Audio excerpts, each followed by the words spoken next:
Episode 127 Above Ground Podcast. What will you leave behind? Disclaimer.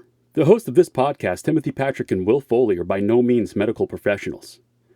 However, having lived experience with mental illness themselves, they have gained useful perspectives on common mental health issues that some of us struggle to overcome on a daily basis. By sharing their stories, they hope to create connection. By creating connection, they hope to help you find your purpose. And through purpose, we can all begin to build the foundation for positive mental health. This is Above Ground Podcast. Are you ready to lace up your boots, throw up your horns, and jump into the pit? Then let's stomp the stigmas of mental illness. It's time for Above Ground Podcast. Now, Will Foley and Timothy Patrick. Hey, what is up, everyone? Welcome to Above Ground Podcast, episode 127.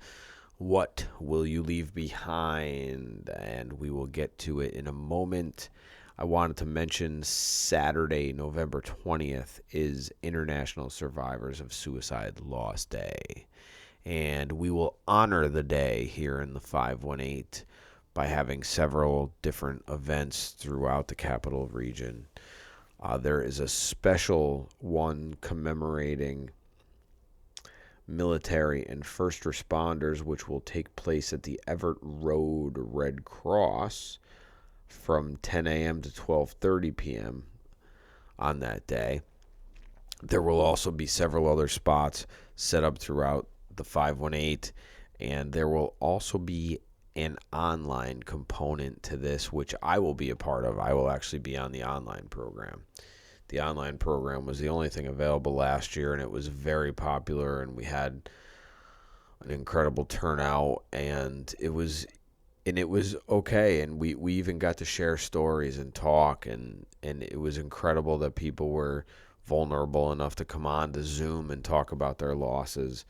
But they were more than gracious to do so. So please join us on November 20th.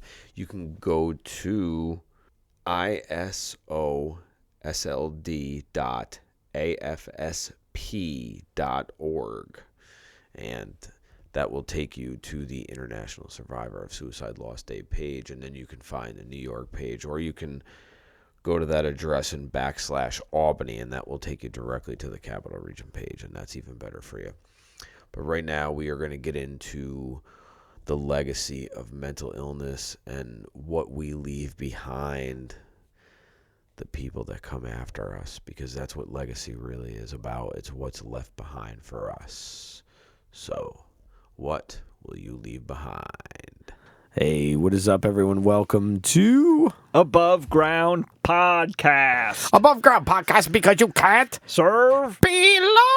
No, you can't. You know who that is? You down with TPP? Yeah, you know me. Timmy! What's up, Timmy? What's up, Will? How we doing this week, buddy? Doing all right? Yeah? Yeah. Yeah?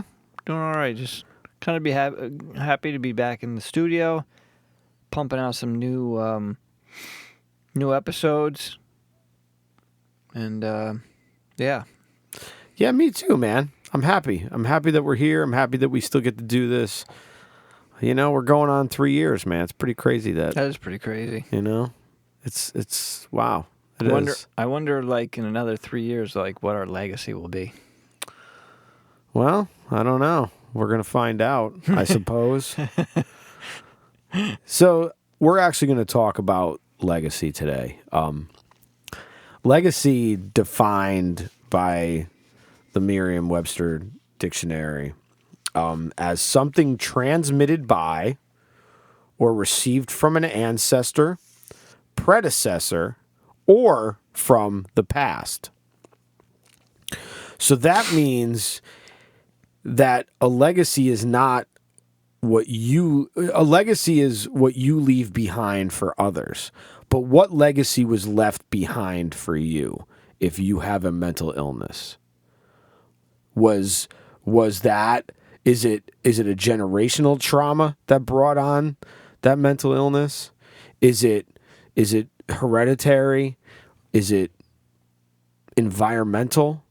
I was interested in this because I think that the legacy of leaving of the legacy of what mental illness leaves in a family can be horrid if it's left unattended.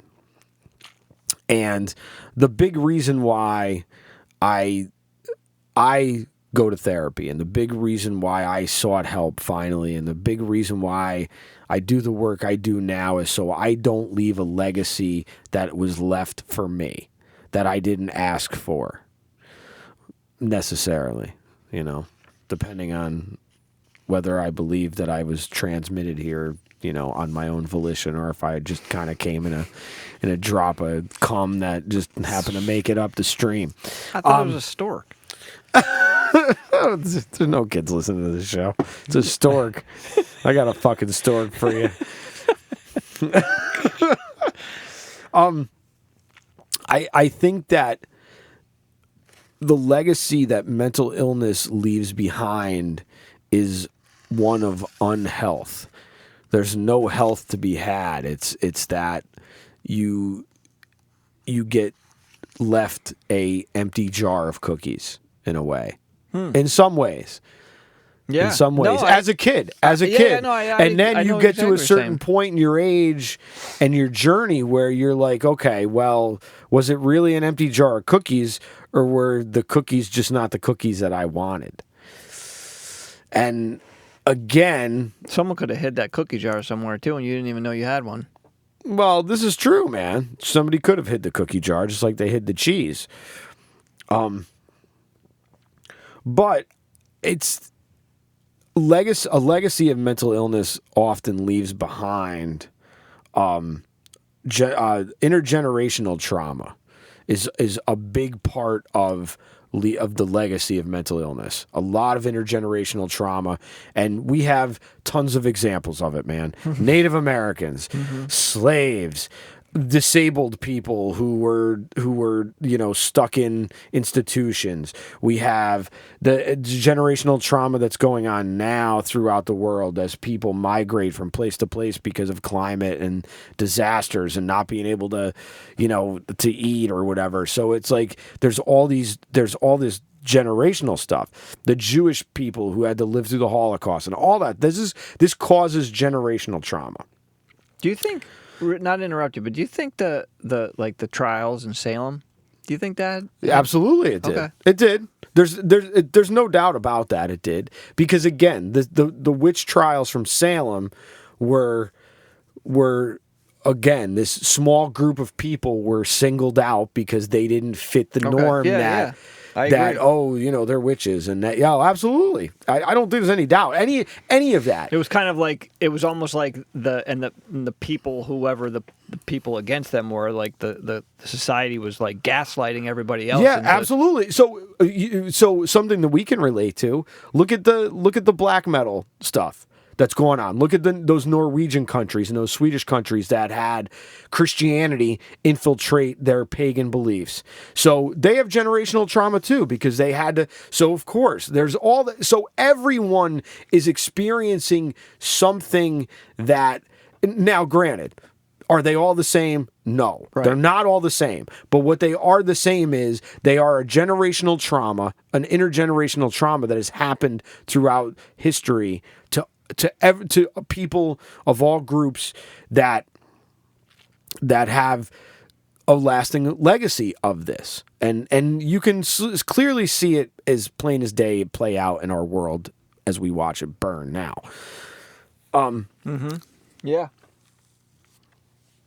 I would have to agree with that, and I think since we're kind of talking about like in the the past, I think.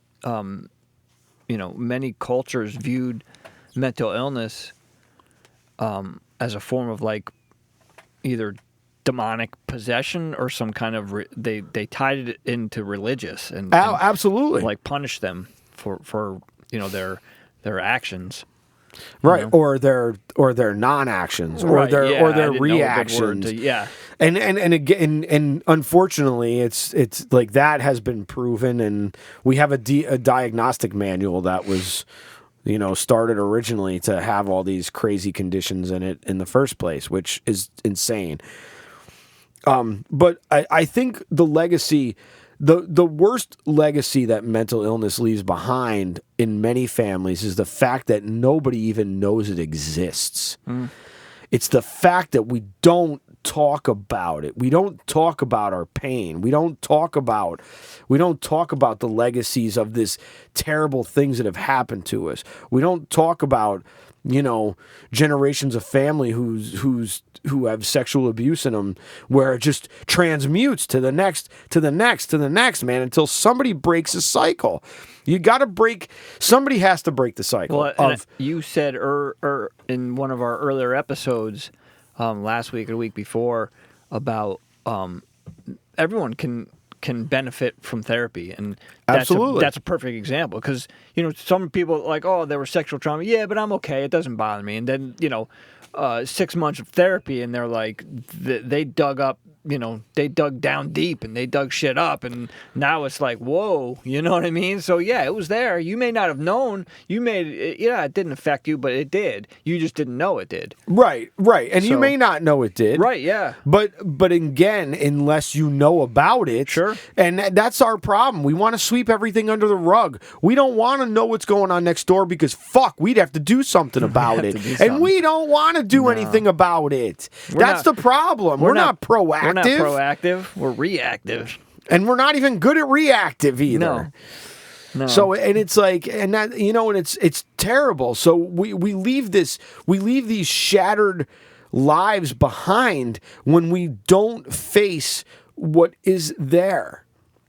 And that's one of the biggest things that we learn is these unhealthy coping mechanisms, I mean, unhealthy coping mechanisms. We all know them: smoking, drinking, engaging in whatever, sex, internet, whatever these things are. Now, they weren't the same in your great grandmother's time. They were whatever that was for them to be a distracting. Right. They're distractions, and that's really all they are, is distractions. Yeah. They distract you. They distract, right. But they distract you from what is the important part, which is your worthiness, which is your value to yourself. And the best way to build value to yourself, man, is to examine the things you need to examine, because you know what? If you don't, they're going to come back, and they're going to come back stronger. and worse.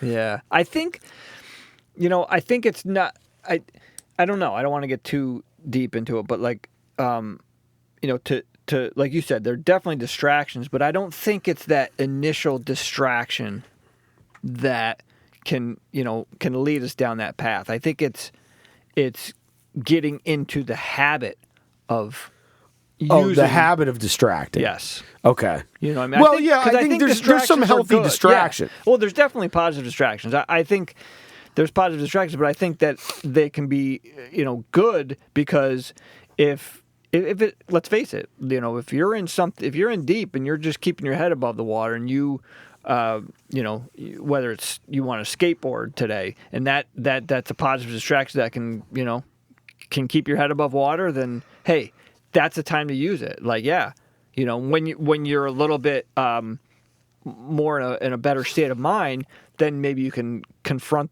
whatever issue it is, or look into going with that, whatever you're going to do. But I'm just saying, like, I feel like there's periods where those, as long as it's a positive distraction, I mean, granted, some people would argue maybe like sitting down watching TV, but as long as you're not, if you're going to watch a movie for a good distraction, absolutely, I do it. But as long as you're not glued to the couch for the next week doing that, then that's when it becomes problematic. And it's kind of, and you didn't hit on this exactly, but you've used this before, and we've talked about unhealthy coping mechanisms.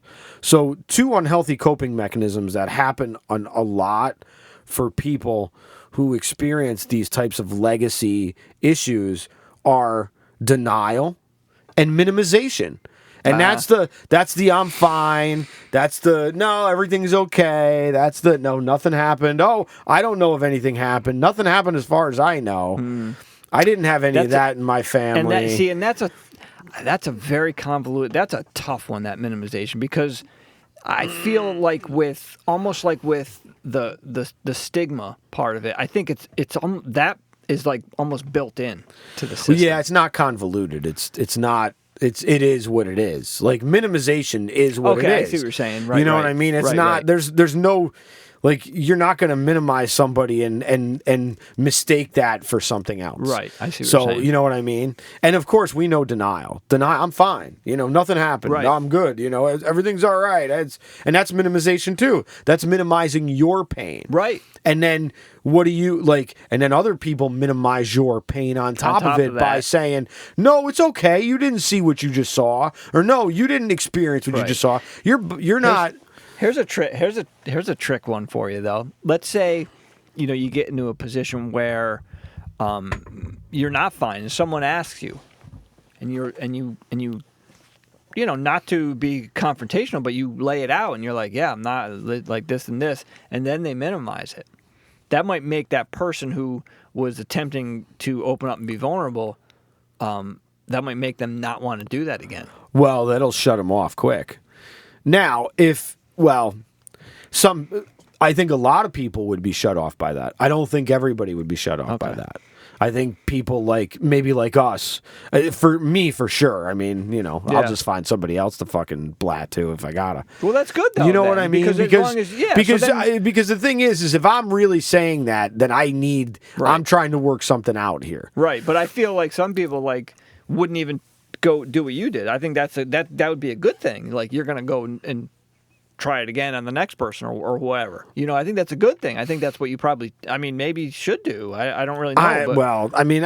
Again, there's a part of oversharing and a part of, okay. You know what I mean? And, yeah, and what's oversharing compared to, yeah. Because it's not like I walk up to everybody on the street and I know that, stuff, but I guess I was considering being in a work environment or like a group of people that are acquaintances at least. Yeah, I mean, I talk to people at my work about my shit too, because there's people who have similar. That's the one thing we all have, man. I know. We all have pain. We all have trauma. We all have, and like all you this. said, we all have mental health. And we all have mental health. We just don't all have mental illness. Right. That's really a very important factor that we should probably tackle one day, because it's a huge, like, you see, even when you say mental health, people are like, yeah. Dude. But you do. You have mental health. I mean, no, I don't. I'm not insane. I'm not crazy. I'm not going. That's what it is. But it's not. Yeah. That's your health. You're absolutely right. And that's the part where it's like, I feel like it's almost built in the system. Well, it is, and that's why, like, this legacy. Of course, you grow up. Well, like Patsy said a few episodes back, and I'm sorry that I've mentioned Patsy's episode. Well, actually, I don't know if I have, but. Patsy's episode during the Suicide Prevention Awareness Month was awesome, and he had said, he came from, this big macho, I don't cry, no emotion type of people, man, and where he comes from, those types of situations can get you fucking hurt, man. Right. And a lot, people who live in certain environments and are in certain environments, man, can't afford to show emotion because it can get them killed. And but that comes at a detriment. It comes at a cost. And what is that cost? That cost is the legacy you're leaving behind for your kids, for your grandkids, because you didn't take the time to open up Pandora's box and say, okay, it's time to get the rock and roll out, man, and start going through. And I'll admit though, that thought doesn't really cross my mind, but I'm hoping maybe now that you brought it up, it will. Dude, I will tell you this, and this is a fact. One of the main decisions that keeps my feet on this fucking rock is the fact that if I end my life, my kid has got even a 60% chance of either attempting herself or completing. and I'm not gonna leave that. This is on me. Good for you, This man. That's This awesome. and that would and please don't get all offensive by what I'm about to say, but that would hang on me, and I'm not gonna hang that on myself. No, that's good. I think it's a good thing.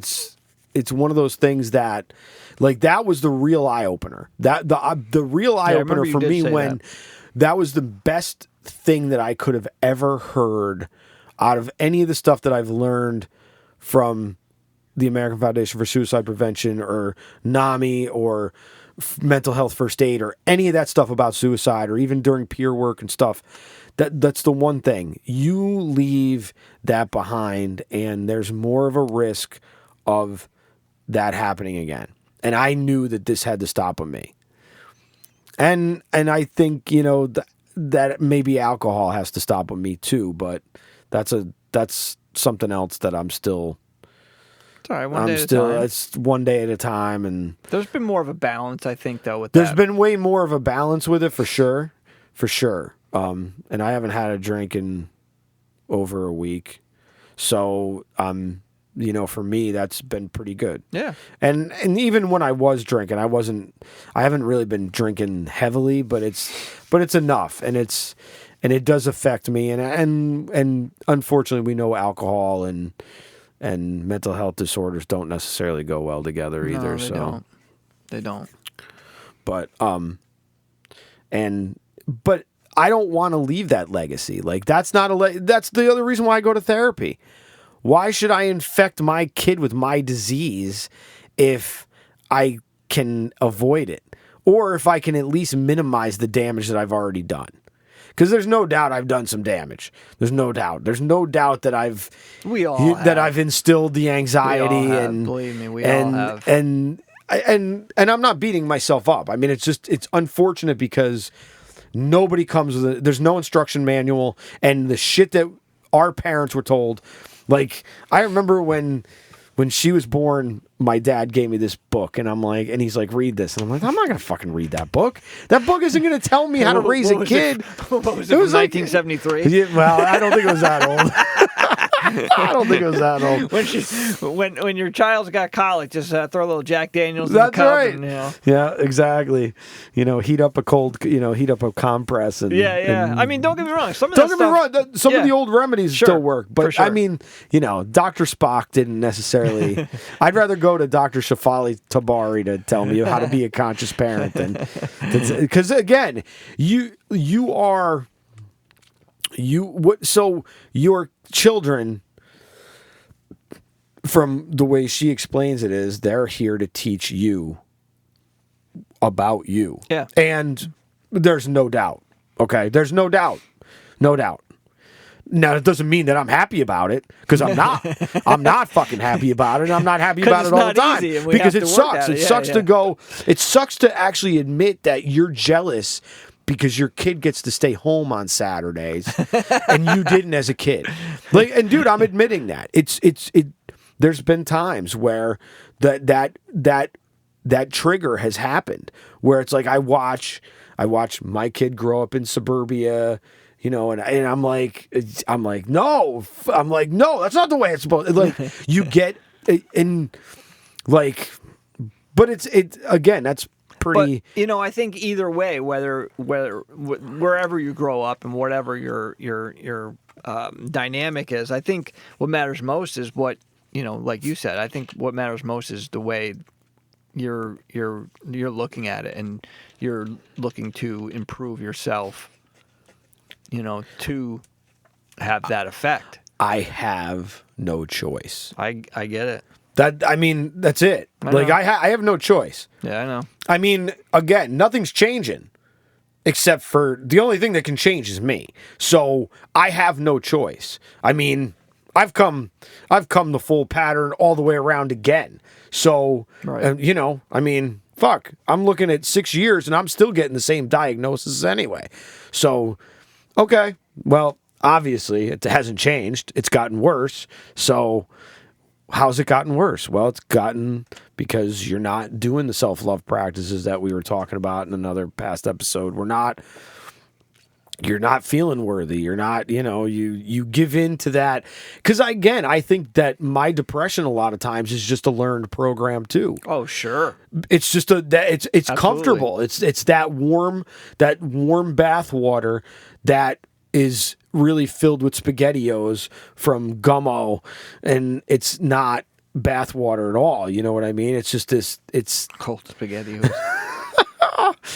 Yeah, that was gross. That movie's that's horrid. There's a piece I just want to read because I had actually, I wrote some stuff down. This was kind of a while ago, so I don't really recall like where I was going with it. But this little part here, it kind of pertains to what we were saying earlier, and it just kind of goes to show you about the legacies and different eras. So in ancient Egyptian, Indian, Greek, and Roman writings, mental illness was categorized as a religious or personal problem. So in the 5th century BC, Hippocrates was a pioneer in... Hippocrates. That's what the Hippocratic Oath is named after for doctors. He's the original medical doctor. That's why. I did not know that. Yep. He was a pioneer in treating mentally ill people with techniques not rooted in religion or superstition. Instead, he focused on changing a mentally ill patient's environment or occupation, or administering certain substances as medications. So there's that view of he kind of was outside the box. You know what I mean? Yeah, sort he of was. thing. That's... So for then, and good for him. You know what I mean? So that's, again, you need people to step forward and take risks and be that kind of outcast, maybe. You could even use the word, be that outcast to take a risk and say, hey, well, let's start up a podcast and talk about mental illness and, you know what I mean, and see what we can do and try and get some people to, look at their own mental health. Sure. Absolutely. But during the Middle Ages, mentally ill were believed to be possessed or in need of religion for help. Of course. Everything. Pray it away, baby. Pray it away. You can pray it all away. Negative attitudes towards mental illness persisted into the 18th century in the U.S., leading to the stigmatization of mental illness and unhygienic and often degrading confinement of mentally ill individuals. Of course, man. So it's almost like we kind of got worse. We went like, You think? Yeah. Well, I mean, in this, we still are pretty bad in a lot of ways. I mean, yes. Has it gotten better? Yeah. It's gotten better because we see more now. We're more vocal about it. But has it really gotten better? I know. You've said that before, and it made me really think that. No, it hasn't. Because, dude, you see it. Like, I mean, anybody out there who listens to this that's been hospitalized can see it in the hospital, man, when they're in there. Right. There's people that just, they're not doing well. No. And they're not. And again, there's only, like, again, without self, and I know Tim wants to, like, at some point we're going to have a thing about autonomy, an episode about autonomy at some point.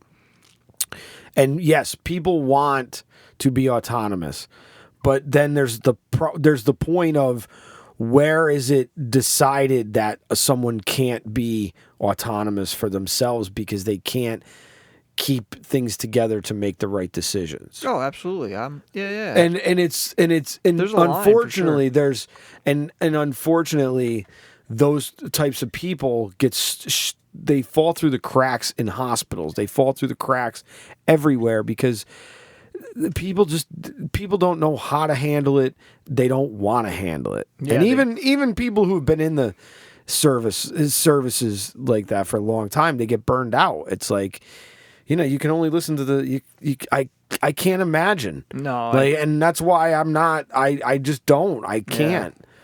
Yeah, it's definitely sometimes I'm sure it feels like you against the world kind of It does. thing, Totally does, man. It's gotta. Yeah. I mean, dude, even doing peer groups when nobody shows up, Yeah. it feels like it's you against the world. It just, and that's a lonely feeling, man. Yeah. And then, you know, with your own depression, that becomes it can turn the tables on Right. you, man. It can lead to the gremlins talking, and then Yeah. you know, and so on and so forth. Yeah, Next thing you know, the bus is driving around your house. right. And then you're not going out of your house for another 5 years, and and then you're leaving that behind, man, because that leaves an indelible mark on everything. Because everything you do does affect everybody around you, regardless of whether or not it's immediate or No, it's even. yeah, you're absolutely right. Yeah, for sure. So, And you know, in regards to that too, there's also, you know, it doesn't have to be negative. You know, anything you do that could, that could have a positive effect on other people. absolutely. Sure. Energy transmits energy. Yeah. So if it's a negative energy you're putting out, it's, of course you're in a negative frequency. You're going to get more negative frequency back. Positive frequency, you're going to get more positive frequency back. So, you know, it's about if you can control your frequencies enough to work on your stuff, then you don't have to leave it behind for somebody else to pick up, man. Dude, you don't want to leave debt. It's debt. It's cosmic debt. It's emotional debt. And it's a debt that a lot of people don't get out from under. And there's no bankruptcy on this. Bankruptcy is death in this type of debt. I honestly, I could be wrong, but I don't think a lot of people even acknowledge, like, think about it. They don't really, you know what I mean? I could see where this could be anxiety provoking for a lot of people as well. You know what I mean? What, just hearing? Just like, you know, you gotta make sure you do X, Y, and Z because, you know, your legacy and, you know, 20 years down the road you could be doing it. So then, you know, it can be a little heavy at times for sure. Well, somebody, you know, what actually prompted this for me was a friend of ours, of dad of one of my daughter's friends we were talking to him in a conversation, and we're the same age, and he mentioned to me that he had listened to Memoir. And he was like, and he said, you know, dude, he goes, you know, Will, it's great. He goes, you have a legacy that you're leaving behind. And it didn't set right with me at first because I was like, and he's like, no, and he meant because of music. He meant because of the music. I know exactly what he meant, but yeah. And that wasn't why it was not setting right with me. Oh, okay. It wasn't setting right with me because I was thinking about it. I'm like, but that's not the only legacy I want to leave. Like, that's not necessarily the legacy that I want to be. Like, I don't want to be known for music by my kid. You know what I mean? I don't want to leave, but I also don't want to be known for the shit that I remember that I had like left for me either. So Right. it's like, so for you, I think legacy can be a, you know, or this whole topic of you know, what you're going to leave as far as leaving a legacy. I think can be fuel. You know, absolutely, it can be You know? fuel. You can certainly use it as fuel. Yeah. And I think that that's a better fuel than having somebody say, get off your fucking ass. Right. You don't stay down there. Because again, man, I don't want football coaches as my Right. like, so yes, there are times when I need that. There are times when I need, like, to go back to a Rocky movie and hear Mickey yelling at Rocky, telling him he's, you know, nothing but a 2-bit leg breaker. You know what I mean? There's times when you need that. Right. But not most of the time. It has the opposite effect on me. Yeah. It actually dampens my spirit instead of firing me up. Gotcha. Because I don't come from that fired Right. up background. Right. I always had to fire myself up, so different things work. But yeah, so that question it wasn't really a question as much as it was a statement, because he was worried about the legacy he was leaving behind. But I think most people don't think about legacy being this. They think about the items they're leaving behind. They think about how much money, or just on a bigger scale. Just on a bigger scale. For They're some not reason, going, that does the word for I don't know what it is, but the word legacy to me, when it's said, it makes me think of something like, whoa, you're leaving. You know what I mean? Like Well- you got to make a big statement, and you know what I mean? Right, But and I don't really think it has to be necessarily a big statement. You know what I mean? I don't think it has to be a statement at all. Or a statement, right? I think it can be, and I mean, obviously to you, it's whatever it is to you. So if it's a statement to you, then it's a statement. But I don't think it's a statement unless it's your personal, like, statement as far as how you lived your life. Because I still think that we don't listen to words. We watch actions. No matter what. You hear the words, but when the actions aren't congruent, there's a disconnect. And that disconnect just gets further and further the more the words don't reflect the actions. Right. And I think that you need to, like, pay attention to your actions more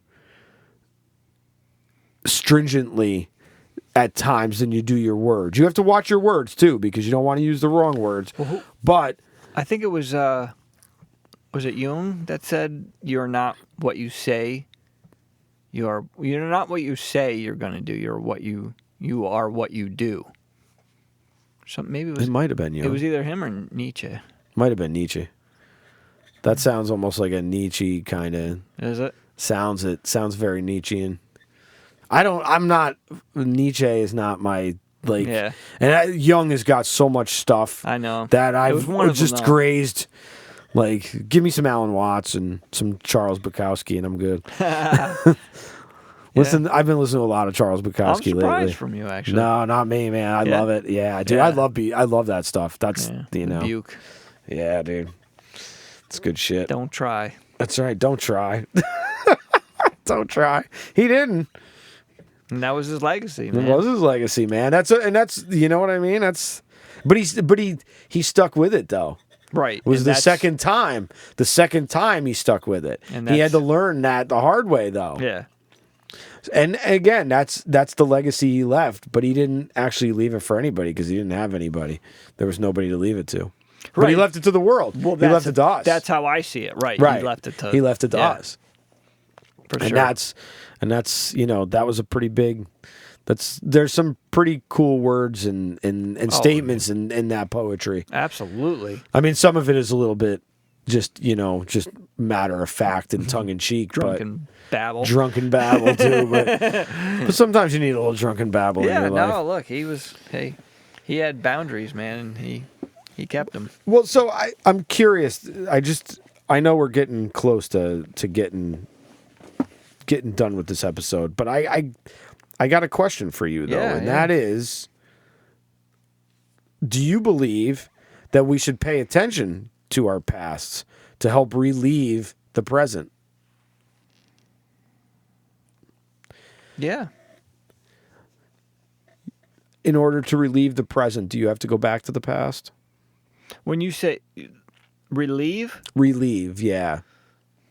I mean, I don't know if I would say that you have to, but I would. Yeah, just because I'm the guy that I would like to gather as much information as possible. You know what I mean? Before I create a hypothesis on it. All right. Now, I think you do have to I think you have to go to the past, because if you don't go to the past, you can't look at the mistakes you made, because you can't get a better future. But you can't lose sight of the present either. You can't get Right. so mired in the past that it. Oh, sure, yeah, yeah. And that's, just go back to it for the purpose of right. You go back to the purpose for learning. Right. And that's like why, like, so we've been talking a lot about therapy, and I will scream from the rooftops about therapy all day, because I personally enjoy talk therapy. You need a good therapist though, who lets you discover yourself, not discover the you that they want you to discover the you that you want to discover. And I think that by offering prompts to ask big questions, I think you start to open it up a little bit. And because I do think that you need to look at your past in order to relieve the problems of the present. Because there's definitely parts of your past in the problems of the present. But the other question that I wanted to ask you is, do you believe that your history plays as big a part of your present and your future? Like one or the other, or just in general both? Well, the way I wrote it down was, do you believe that your history plays as big a part of your present and future? Do you think that your past... I think it plays a bigger part in your present, not necessarily your future, but that's up to you. That's up to the individual. So would you... well, I don't want to put words in your mouth, but would you say that means you need to rectify the past in the present so you don't drag it to your future? Yeah. Yeah. Because you have to kind of heal from it, or you're going to just kind of keep repeating. Like, if you're, I guess, if let's say that there's an abandonment issue somewhere, okay, and you've learned to navigate yourself around it, in and out of it, and just kind of work with it, but there's, we can't stop the life from happening. You know what I mean? Right. We can't stop the ebbs and flows. So at some point or other, you're going to have to face that again. So it's up to you if you want to just kind of, get sucker punched one day, or if you want to look at it in the mirror and put it on the table. Yeah. I think the past will always the past will always come back if you don't handle it. And in whatever way is safe for you. Sure. And yeah. I mean, but it just has to make it has to make you be able to not drag it with you, because it's debt. And it's debt, and it will bring you down. And that's a debt that you don't want to carry into your future. Because again, your future is not guaranteed. The only moment you have is right now. Like, the moment that we're sitting at these mics talking is all we have. Mm-hmm. Because tomorrow's not here yet. So we can't be in tomorrow. And what happened yesterday, there's nothing you can do about it at this point. So there's no sense in thinking about it in an in-depth way, unless there's something that you needed to change so you don't bring it to tomorrow. Yeah, I was just going to say that. So, yeah, actually, yep. So, again, what is the legacy? What legacy are you leaving behind? Are you leaving behind a legacy of unanswered questions, unspoken truths, untouched traumas that are just breaking you down? Because if you are, then you're doing yourself a big disservice. And you're doing everyone around you a disservice, because they need you to be the best that you can be. And you want to be the best that you can be. And the only way that you can do that is to examine those past pain points and then let them go, man. Burn them. Throw them out. Get rid of them. Create new ones. Create new stories for yourself without those pain points. Yeah, I can't really add anything to that one. That's good. Burn them. Dissect them. And, say goodbye. Right? Say goodbye. Say goodbye. Bye. Bye. Bye, everybody. Thank you very much for listening to another week. Till next time, be well. Be safe. Be above.